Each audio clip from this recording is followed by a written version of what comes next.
Darn o hen di ffarm.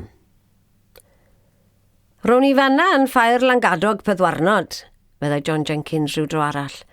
Yn treio prynu treisiad flwydd. Yr Hereford fach Berta welsech chi byth gyda Tom Cwm Cowddi, mab yr hen Borthmon, Dafydd Gilwenes lawer dydd. A phwy ddaeth yno o rywle i dreio'i hwpoi'n fargen am hwnni, ond ffarmwr bach teidi reit, cymydog i Tom gallwn feddwl, a phar o legins yn disgleirio fel y glas am ei goesau fe.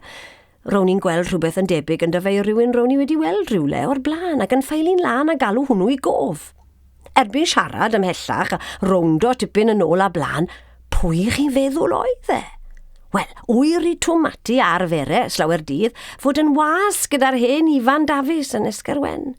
Twm legins cochon o'i ni, grits yr ardal yn ei alw a weithio. Gydag y gwelwyd y par cynta o legins lleder coch yn yr ardal.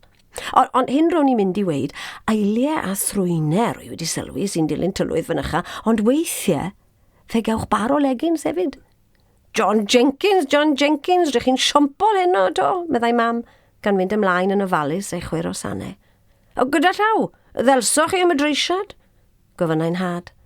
O, ie, ro'n i wedi angofio am yr Hereford fach. Na ddo wir, John, fe ddaeth rhywun ymlaen manni pan o'n i'n siarad â gwir tomati o bwyty dylwydd a fe gynigiodd goron yn fwy na fi, slap.